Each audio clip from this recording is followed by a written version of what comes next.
जय श्री कृष्ण। राधे राधे। सत्यभामा और भगवान कृष्ण जी की आगे की संवाद सुनते हैं दूसरे अध्याय में। आइए हम सब मिलकर दूसरे अध्याय का कथा श्रवण करते हैं। श्री कृष्ण भगवान बोले, हे प्रिय, गुणवती ने जब राक्षस द्वारा अपने पिता और पति का मरण सुना तो अत्यंत रुदन करते हुए विलाप करने लगी। हे स्वामी, हे पति, हे नाथ, हे पिताजी, हे मेरे पालन करने वाले स्वामी, आप कहाँ चले गए? आप मुझे छोड़कर कहाँ चले गए? मैं आपके बिना क्या करूं? अब मेरे भोजन, वस्त्र, खाने पीने का कौन ध्यान रखेगा? वस्त्र का कौन प्रबंध करेगा? कौन मेरा पालन पोषण करेगा? मेरे पास तो कुछ नहीं है और मैं कामकाज करने में भी चतुर नहीं हूँ। तुम्हारे बिना मैं असहाय हूँ। मैं अकेली रह गई हूँ। अब मैं किसकी शरण लूँ? हाय, मैं विधवा हो गई। हाय, मेरे ऊपर कितनी विपत्ति आ गई। हाय, हमने कौन सा पाप किया? विधाता को मेरे ऊपर कोप हुआ है। मैं बड़ी पापनी हूँ। अब मैं कहाँ जाऊँ? कहाँ बैठूँ? अब मैं कैसे जीऊँ? श्री कृष्ण जी बोले, कुकरी के समान विलाप करती हुई हवा में हिलते हुए केले के पत्ते की तरह कांपती हुई गुणवती पृथ्वी पर गिर पड़ी। बहुत देर के बाद होश में आई तो फिर विलाप करने लगी और शोक रूपी समुद्र में डूब गई। तत्पश्चात उस गुणवती ने घर की सब वस्तुएं बेचकर यथाविधि अपने पिता और पति की परलौकी क्रिया की और उसी मायापुरी में विष्णु भगवान की भक्ति में तत्पर हो गई। इंद्रियों को बस में करके शुद्ध मन से शांतिपूर्वक रहने लगी। वह आजीवन एकादशी तथा कार्तिक मास के व्रत आदि का यथावत पालन करती रही। हे प्रिय, यह दोनों व्रत मुझे अत्यंत प्यारे हैं, जिनके करने से भोग और मोक्ष की प्राप्ति होती है। ये पुत्र और संपत्ति के देने वाले हैं। कार्तिक मास में सूर्य निकलने पर जो मनुष्य प्रातः काल उठकर नित्य स्नान करते हैं वे मुक्ति को प्राप्त होते हैं। जो मनुष्य कार्तिक मास में स्नान, जागरण, दीपदान और तुलसी के वृक्ष की पूजा करते हैं और विष्णु भगवान के मंदिर को झाड़ना, सतिया काढ़ना तथा विष्णु जी की पूजा आदि का कार्य नियम पूर्वक करते हैं, वे जीवन मुक्त होते हैं। जो कार्तिक में 3 दिन भी ये नियम पालन करते हैं वे देवताओं की तरह पूजे जाते हैं और जो जन्म भर प्रत्येक वर्ष करते रहते हैं उनका तो कहना ही क्या है। इस प्रकार वह गुणवती प्रत्येक वर्ष कार्तिक व्रत और भक्ति पूर्वक विष्णु भगवान का नित्य नियम पूजन आदि करती रही। एक समय वह वृद्धावस्था के कारण रोग से दुर्बल हो गई और जोर से पीड़ित होने पर भी धीरे धीरे चलकर गंगा स्नान को गई। ज्यों ही पानी में उतरी, जाड़े के मारे थर थर काँपने लगी। उसी समय गुणवती ने आकाश से अपनी तरफ आते हुए एक विमान देखा।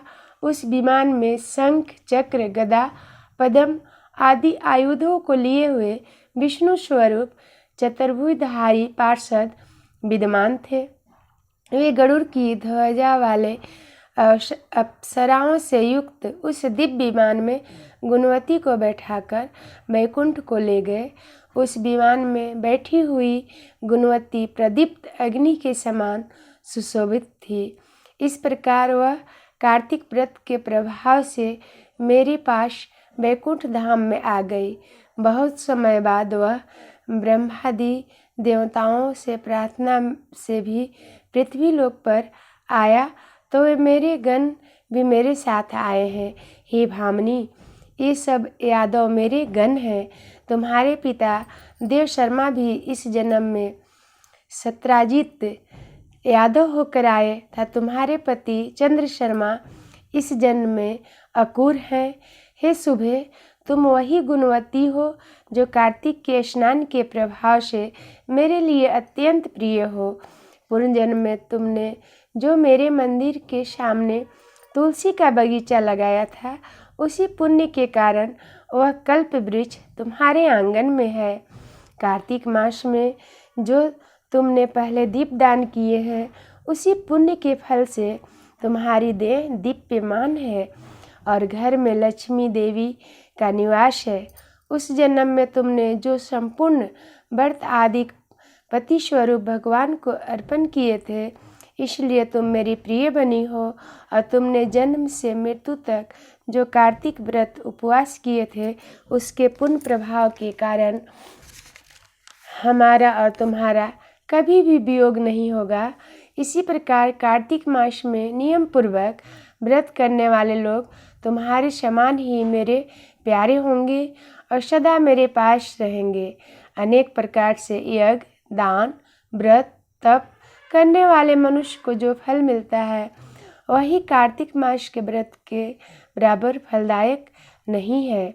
सूत जी बोले, सत्यभामा जी अपने पूर्व जन्म का सब हाल जानकर बड़ी प्रसन्न हुई और माधव श्री कृष्ण को नमस्कार करके कहने लगी। सत्यभामा जी आगे क्या कहती हैं, तीसरे अध्याय में हम सब सुनेंगे। आगे का अध्याय जरूर सुनिएगा कि भगवान और सत्यभामा जी के बीच क्या संवाद होती है, क्या बात होती है। जय श्री कृष्णा। आइए भगवान का 2 नाम का भजन गुनगुनाते हैं। नाम है तेरा तारनहारा, कब तेरा दर्शन होगा।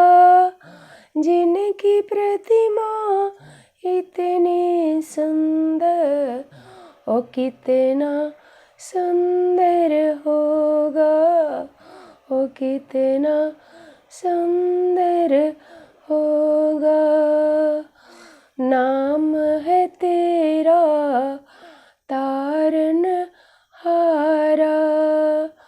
कब तेरा दर्शन होगा। जिनकी प्रतिमा इतने सुंदर, ओ कितना सुंदर होगा, ओ कितना सुंदर होगा।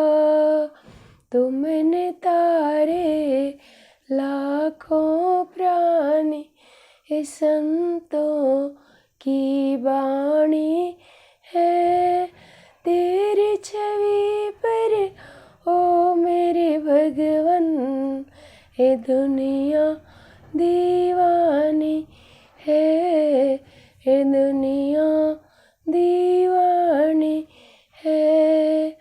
भाव से तेरी पूजा रचाऊं, जीवन में मंगल होगा। जिनकी प्रतिमा इतनी सुंदर, ओ कितना सुंदर होगा, ओ कितना सुंदर होगा।